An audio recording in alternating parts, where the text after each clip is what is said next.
ଏକ ଓଡ଼ିଆ ମୁଭି ଆସିଛି, ତାର ନାମ ଦିଆହେଇଛି ଚାରିଧାମ। କିନ୍ତୁ ସେ ଫିଲ୍ମକୁ ନେଇ ଅନେକ ବିବାଦୀୟ ଦେଖିବାକୁ ମିଳୁଛି ଯେ ସେଇ ଯେଉଁ ଟ୍ରେଲର ସବୁ ଛଡ଼ା ହେଇଛି, ଯାହା କେରକେରା ବୋଲି ଏକ ଗୀତରେ ଓଡ଼ିଆ ସୁପରଷ୍ଟାର ଯିଏକି ଅନୁଭବ ମହାନ୍ତି ସେଠି ଅଭିନୟ କରିଛନ୍ତି। ସେ ମଦ ଖାଇ ନାଚିବା ଗୀତ ଏବଂ କିଛି ହିରୋଇନଙ୍କ ପୋଷ୍ଟରକୁ ନେଇ ବିବାଦ ଆସିଛି। ତ ଏ ଆଧ୍ୟାତ୍ମିକ ଶବ୍ଦ ବ୍ୟବହାର ହେଇଥିବା ଚାରିଧାମ ବିଷୟରେ ଆପଣଙ୍କର ମତାମତ କ'ଣ ରହିବ? ଏହାକୁ କିପରି ଦେଖୁଛନ୍ତି?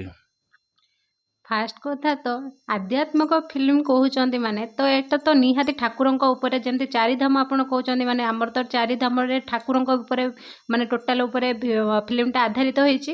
କିନ୍ତୁ ଆପଣ ଯେଉଁ କହୁଛନ୍ତି କି ମଦ୍ୟପାନ କରି ସେ ଯେଉଁ ମାନେ ଯେଉଁ ଗୀତଟା ବି ହେଇଛି ଯେଉଁଥିରେ କି ମଦ୍ୟପାନ କରିକି ଅନୁଭବ ମହାନ୍ତି ଡ୍ୟାନ୍ସ କରୁଛନ୍ତି, କିନ୍ତୁ ଏଇଟା ସମ୍ପୂର୍ଣ୍ଣ ଭାବେ ଭୁଲ ଅଛି।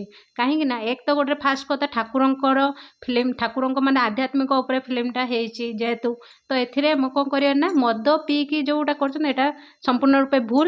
ଏହାକୁ ଲୋକମାନେ ସମ୍ପୂର୍ଣ୍ଣ ରୂପେ ନିନ୍ଦନୀୟ ମାନେ ନିନ୍ଦା ହିଁ କରୁଛନ୍ତି।